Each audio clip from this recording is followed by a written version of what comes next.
Assalamualaikum warahmatullahi wabarakatuh. Alhamdulillah, salatu wassalamu ala rasulillah, amma ba'd. Kaum muslimin yang dirahmati Allah subhanahu wa ta'ala, masih membahas ocehan para habaib yang enyeng kaum muslimin ya. Yang kalau mereka ini sudah pegang mic, kalau sudah di atas mimbar, kalau sudah diberikan kesempatan bicara di hadapan jamaahnya, maka yang keluar adalah ocehan-ocehan yang tak berguna kaum muslimin. Isinya cuma dongeng yang menyesatkan. Dan kalau sudah mendongeng, itu mulutnya nyerocos kaum muslimin. Kayak mobil baru diganti oli. Jadi gerakan onderdilnya itu lancar. Jadi lidahnya itu kayak nggak pernah kesleo kaum muslimin. Nggak pernah kesleo ngomong. Nggak pernah salah ngomong. Nggak pernah slip. Ya. Jadi nyerocos lancar. Selancar putaran mesin yang baru diganti olinya itu kaum muslimin ya. Padahal isi omongannya itu menghancurkan kebenaran kaum muslimin ya. Sesuatu yang benar ini jadi hancur karena omongan mereka. Ya. Kemudian yang kedustaan yang mereka sampaikan itu jadi seperti kebenaran, banyak yang mengikuti. Padahal itu dusta kaum muslimin. Dan ini salah satu orang yang kalau sudah mendongeng kaum muslimin, mulutnya nyerocos kayak nggak punya rem ya. Coba kita simak videonya.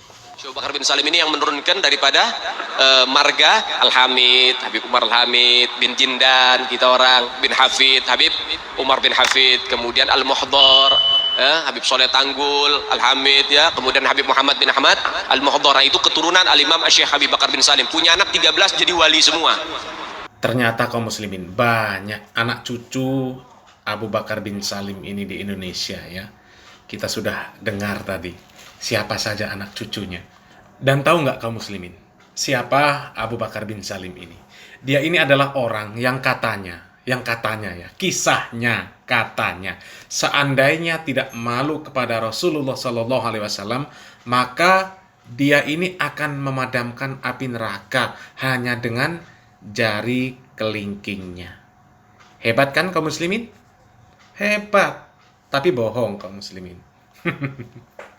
Ya mana ada orang yang punya kemampuan seperti itu? Nggak ada lah. Ya. Dan kalau kita browsing, kita cari-cari dongengan karomah Abu Bakar bin Salim ini, nanti akan ketemu banyak dongengan-dongengan yang mengisahkan karomah Abu Bakar bin Salim yang sangat-sangat luar biasa kaum muslimin. Banyak sekali pokoknya ya. Dan katanya dari kecil nih, dari masih belajar alif, ba, ta, Abu Bakar bin Salim ini sudah menjadi wali katanya kaum muslimin. Nanti ke depan insya Allah kita akan bahas videonya ya. Pokoknya ajib lah kaum muslimin, menembus batas. Kalau para nabi itu nggak ada apa-apanya lah ya, lewat sudah. Nggak ada apa-apanya dibandingkan dengan karomah Syekh Abu Bakar bin Salim ini.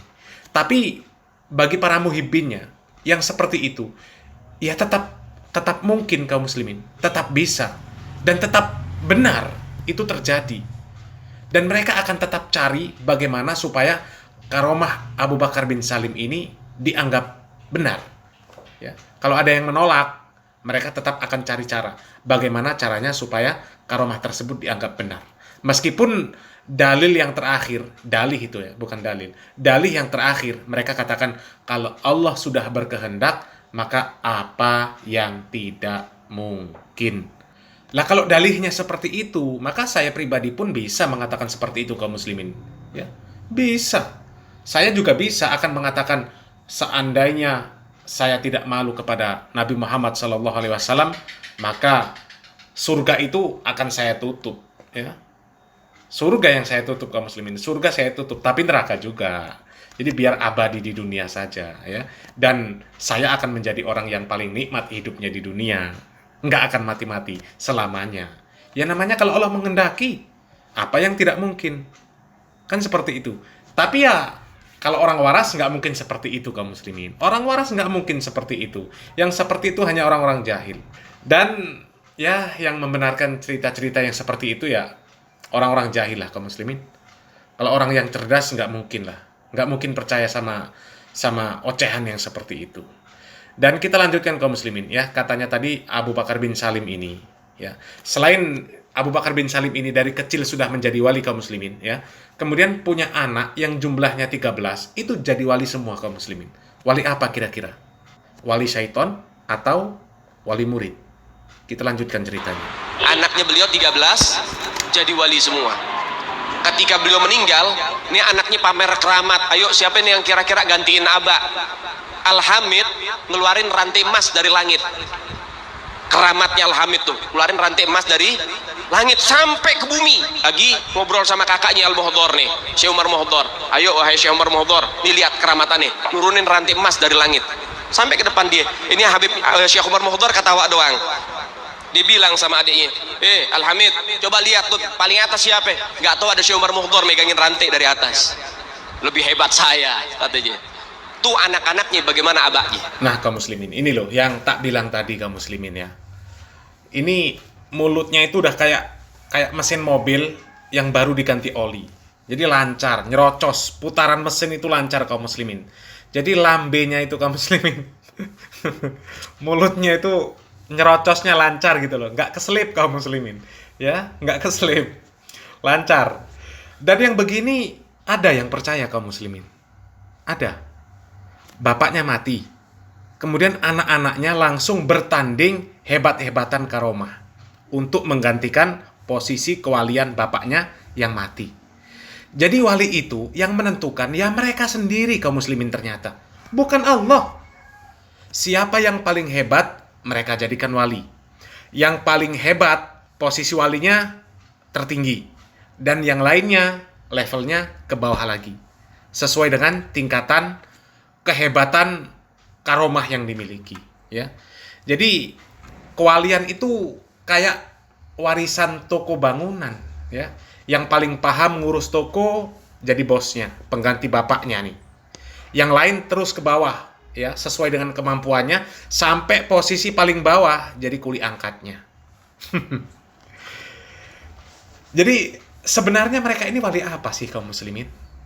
Kok wali dipilih sama mereka sendiri? Ya. Kalau waliullah yang berhak menentukan kan Allah, ya.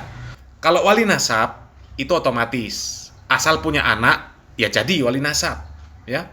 Kemudian kalau wali murid ya mungkin pas lah ya wali murid ya, atau wali syaiton. Nah, jadi ada dua kemungkinan lagi nih.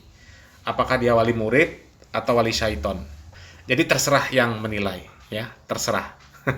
Yang jelas bukan waliullah. Soalnya yang menentukan kewalian mereka sendiri, bukan Allah. Bukan Allah. Dan yang membagongkan kaum muslimin ya, bapaknya mati, ini malah lomba hebat-hebatan karomah. Ini apa ini? Aneh ya. Ya, kalau ada yang percaya, ya sebaiknya langsung tes kejiwaan lah ya, tes kejiwaan sekarang juga, ya. Jangan-jangan ada gangguan jiwa. Karomahnya, ya Allah luar biasa kaum muslimin ya, kayak luar biasanya nyerocosnya itu. Dan karomah yang seperti itu kaum muslimin, yakin nggak akan terulang lagi. Kecuali nanti ketika terulang, yang dikisahkan itu adalah orang yang sudah mati, Habib yang sudah mati. Terus seperti itu kaum muslimin. Pokoknya kalau cerita tentang kehebatan karomah-karomah seorang Habib, itu pasti nanti yang dikisahkan adalah Habib yang sudah mati. Gunanya untuk apa? Untuk ngilangin jejak, supaya nggak ketahuan kalau ngibul, ya, supaya nggak tahu kalau sebenarnya mereka ini cuma ngelawak. Dan lucu memang ya, lawaan yang begini nih lucu kaum muslimin ya. Kalau dulu katanya moyangnya itu bisa ngeluarin rantai emas dari langit, itu kan artinya moyangnya, anaknya Abu Bakar bin Salim yang entah hidup tahun berapa, kan artinya moyang apa namanya, nenek moyangnya ya, moyangnya, kakek moyangnya.